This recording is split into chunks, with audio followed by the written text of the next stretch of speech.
अस्सलाम वालेकुम दोस्तों, मेरे चैनल कहानी नुक्कड़ में आप सभी का स्वागत है। दोस्तों, अगर आपको मेरी कहानी अच्छी लगे तो लाइक करें और चैनल को सब्सक्राइब करना बिल्कुल भी न भूलें। एक नौजवान सौदागर दूसरे मुल्कों में सफर करके अपना तिजारती माल बेचा करता था। एक मर्तबा उसके यहाँ काशकर के कुछ लोग आकर ठहरे, जिन्होंने उसे बताया कि काशकर में संदल की लकड़ी सोने से भी ज्यादा महंगी कीमत पर बेचा जाता है। नौजवान सौदागर ने फौरन अपने तमाम रुपए का संदल की लकड़ी खरीदा और उसे बेचने के लिए काशकर की तरफ रवाना हो गया। जब वो काशकर से 2 मील के फासले पर था तो शाम हो गई और उसने अपने खेमे कहीं जंगल में ही काट दिए। एक और सौदागर जाट, जो कि सौदागर कम लेकिन धोखेबाज ज्यादा था, वो भी यहाँ अपना कारोबार करता था और अपने संदल की लकड़ियां महंगे दामों में बेचा करता था। उसे कहीं से फौरन खबर हो गई कि एक और सौदागर भी संदल की लकड़ी यहाँ बेचने आया है और उसके संदल से लदे हुए ऊंट इस वक्त यहाँ से 2 मील के फासले पर जंगल में है।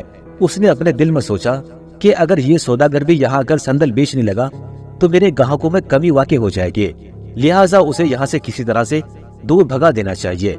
चुनांचे ये जाट सौदागर भी अपने चंद ऊंटों पर संदल की लकड़ियां लाद कर उसी जंगल में जा पहुंचा जहाँ नौजवान सौदागर ने अपना खेमा गाड़ रखा था। जाट सौदागर ने एक जगह अपना खेमा नस्ब किया और जब रात जरा ज्यादा हुई तो उसने एक जगह अपने संदल की लकड़ियां जमा करके उसमें आग लगा दी। थोड़ी ही देर में संदल की खुशबू से तमाम जंगल महक उठा। नौजवान सौदागर को जब ये मालूम हुआ कि उसका पड़ोसी अपनी संदल की लकड़ियां जला रहा है तो वह हैरान होकर उसके पास पहुंचा और जाकर कहने लगा, मैंने तो सुना था कि काशकर में संदल की लकड़ी सोने से भी ज्यादा कीमती समझी जाती है और मैं हजारों रुपए की संदल की लकड़ी यहाँ बेचने के लिए खरीद लाया हूँ, लेकिन तुम तापने के लिए इसे जला रहे हो, ये क्या बात है। जाट सौदागर ने नौजवान सौदागर की बात सुनी तो हंसने लगा और हंसकर कहने लगा, भाई यहाँ तो संदल मट्टी के भाव बेचा जाता है, तुमसे किस बेवकूफ ने कह दिया कि संदल यहाँ बहुत महंगा है। संदल की लकड़ी ही से तो यहाँ के लोग अपना रोटी पकाते हैं। ये सुनकर नौजवान सौदागर को अपना मेहनत और अपना रुपया बर्बाद होने का बहुत अफसोस हुआ और दिल ही दिल में उस मुसाफिरों को कोसने लगा जिन्होंने उसे बताया था कि काशकर में संदल सोने से भी ज्यादा महंगे बेचे जाते हैं।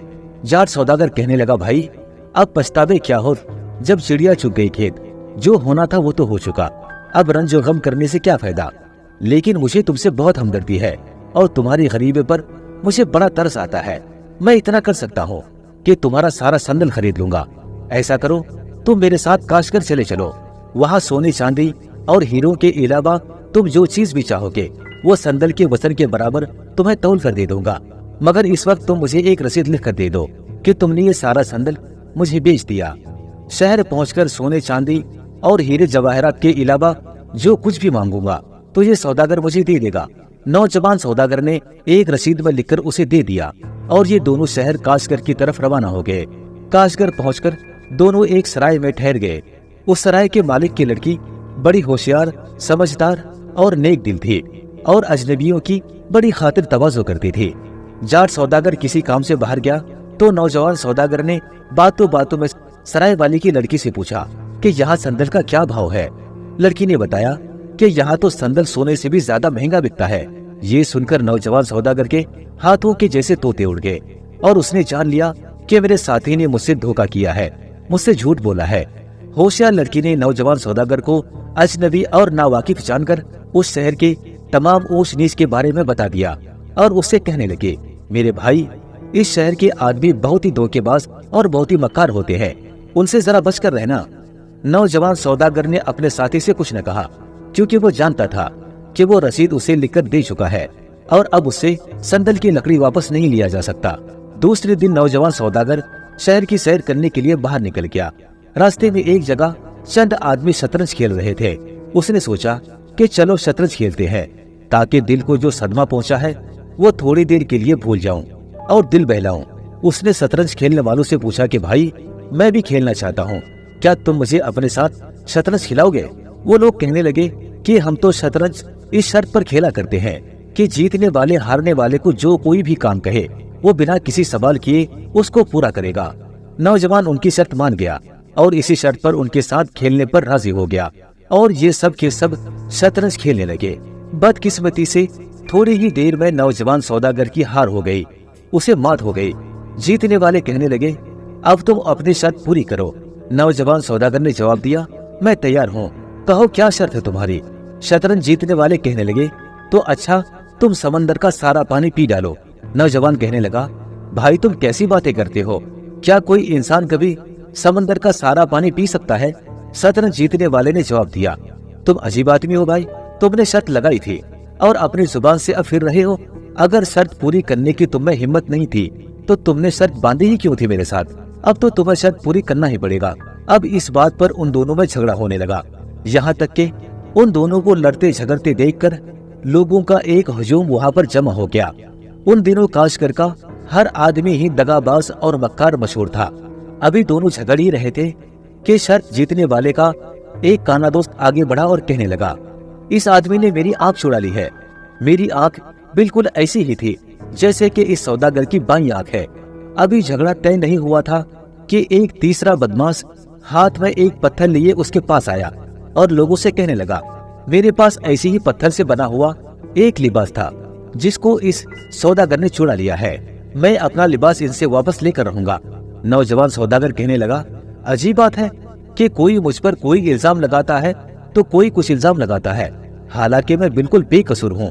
जब तमाम शहर में ये अफवाहें फैल गई कि एक नौजवान अजनबी सौदागर काशगर के लोगों को लूटता फिरता है, तो लोगों ने उसे गुस्से में आकर पकड़ लिया और उसे काजी की अदालत की तरफ ले चला। जब वो लोग सौदागर को पकड़कर सराय के सामने से गुजरे तो वही लड़की जिसने नौजवान सौदागर को नसीहत की थी, उस लड़की को सौदागर के हाल पर रहम आ गया और उसने लोगों को जमानत देकर और उसे वादे कर उसे उनके चुंगल से छुड़ा लिया और कहने लगी, कल मैं खुद इसे लेकर काजी साहब की अदालत में पेश कर दूंगी। सब लोग राजी हो गए और उन्होंने सौदागर को छोड़ दिया। लड़की नौजवान सौदागर को लेकर सराय में वापस आ गई, उसे खाना खिलाया और खुद भी खाना खाया।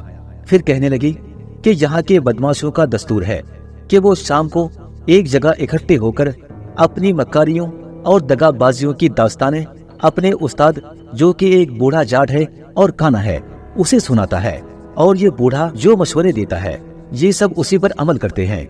ये उसी बूढ़े जाट उस्ताद की बात मानते हैं। तुम भेष बदलकर उस अंधे के मकान में चले जाओ और इन लोगों की बातें गौर से सुनो, शायद तुम्हारी मुश्किल का कोई हल निकल आए। चुनांचे शाम को नौजवान सौदागर बदमाशों का भेष बदलकर उस अंधे जाट के मकान में जा पहुंचा और एक जगह बैठकर उन लोगों की बातें बड़े गौर से सुनने लगा। सबसे पहले वो काशगरी यानी कि वो जाट संदल की लकड़ी बेचने वाला, उन्होंने अपना कहानी सुनाना शुरू किया। जाट उस्ताद ने रसीद लिखवाने और संदल के बदले सोने चांदी और जवाहरात के सिवा हर चीज देने के वादे का हाल सुना तो वो कहने लगा, अरे भाई तुम उस सौदागर की जाल में बुरी तरह फंस चुके हो। सोचो कि अगर वो तुमसे संदल की लकड़ी की वजन के बराबर तुमसे पिस्सू का कीड़ा मांगे, जो कि बहुत ही हल्का कीड़ा है और जिसका छटाक भर भी हासिल करना नामुमकिन है, तो तुम क्या करोगे। और अगर तुम पिस्सू का कीड़ा ना दे सके तो ना सिर्फ तुम्हें अपना संदल वापस देना पड़ेगा, बल्कि बहुत मुमकिन है कि तुमसे वो इसका हर्जाना भी वसूल करे। उसके बाद शतरंज खेलने वाले ने अपने शर्त का हाल सुनाया, जिसे सुनकर वो नाबीना कहने लगा, अरे बेवकूफ, तुम भी नौजवान सौदागर के धोखे में आ गए। सोचो कि अगर वो नौजवान सौदागर तुम्हारी शर्त पूरी करने पर अपनी रजामंदी का इजहार करते हुए तमाम समंदर का पानी पीने पर रजामंद हो जाए और साथ ही ये कहे कि पहले तुम तमाम दरियाओं, नदियों और नालों को जो समंदर में गिरकर उसके पानी की मिकदार को बढ़ाते रहते हैं रोक दो, फिर मैं समंदर का पानी पीऊंगा, तो तुम क्या करोगे। नतीजा ये निकलेगा कि तुम हार जाओगे और वो जीत जाएगा। उसके बाद तीसरे बदमाश ने अपनी कहानी सुनाई, जिसे सुनकर बूढ़ा कहने लगा, अगर वो मुसाफिर कहे कि मैं तुम्हें पत्थर का लिबास सी देता हूँ तो मुझे पत्थर का धागा ला दो, तो तुम पत्थर का धागा कहाँ से लाओगे, तुम भी शायद हार जाओगे। सबसे आखिर में उस काने ने अपनी मक्कारी का हाल सुनाया तो बूढ़ा कहने लगा कि तुमने नौजवान सौदागर पर आंख की चोरी का इल्जाम लगाया है और उससे उसकी आंख मांग रहे हो। सोचो कि वो तुम्हें आंख देने पर राजी हो जाए और कहे कि तुम मुझे पहले अपनी आंख निकाल कर दो, ताकि मैं अपनी आंख निकाल कर ये मालूम करने के लिए कि तुम झूठे हो या सच्चे, दोनों आंखों को तौल कर देखो कि इनका वजन बराबर है या नहीं, तो तुम क्या करोगे। तुम तो अपने दूसरी आंख से भी हाथ धो बैठोगे। तुम तो उस नौजवान सौदागर पर आग की चोरी का इल्जाम लगाकर खामखा की मुसीबत अपने गले ले ली है। अपने उस्ताद की बातें सुनने के बाद सब दगाबाज कहने लगे, लेकिन उस्ताद साहब वो नौजवान सौदागर इतना होशियार मालूम नहीं होता कि हमारे हर बातों की इस तरह से माकूल जवाब दे सके। इसीलिए कल हम सब काजी की अदालत में उस पर दावा दायर करेंगे। शायद इस तरह हमें उससे कुछ रुपया पैसा मिल जाए। ये सुनकर उस्ताद ने उनको दावा दायर करने की इजाजत दे दी। नौजवान सौदागर भी चुपके से वहां से खिसक लिया। सराय में आकर उसने सराय वाली लड़की को तमाम हाल कह सुनाया। वो बहुत खुश हुए, क्योंकि रात काफी हो चुकी थी। इसीलिए नौजवान सौदागर तमाम फिक्रों से निजात पाने के बाद बेफिक्र होकर सो गया। दूसरे दिन बदमाशों ने नौजवान सौदागर के खिलाफ काजी की अदालत में दावा दायर कर दिया। नौजवान सौदागर ने उनकी हर बात का वही जवाब दिया जो वो उस बूढ़े से सुन चुका था। बदमाश लाजवाब होकर मुकदमा हार गए। काजी ने हर बदमाश से नौजवान को बहुत सारे हर्जाने का रुपया भी दिलवाया और मक्कार संदल की लकड़ी बेचने वाले उस सौदागर से सारा संदल की लकड़ी उस नौजवान ताजिर को दिलवाया। नौजवान सौदागर संदल और बहुत सारा रुपया लेकर सराय वापस आया। सराय वाली लड़की ने जब उसकी कामयाबी का हाल सुना तो बहुत खुश हुए, क्योंकि लड़की बहुत नेक और बहुत अच्छी थी और उसी ने नौजवान सौदागर की मदद की थी। इसीलिए नौजवान सौदागर ने उससे शादी कर ली और वो दोनों अमीर कबीर होकर हंसी खुशी जिंदगी गुजारने लगे। दोस्तों, अगर आपको मेरी कहानी अच्छी लगे तो लाइक करें और चैनल को सब्सक्राइब करना बिल्कुल भी ना भूलें।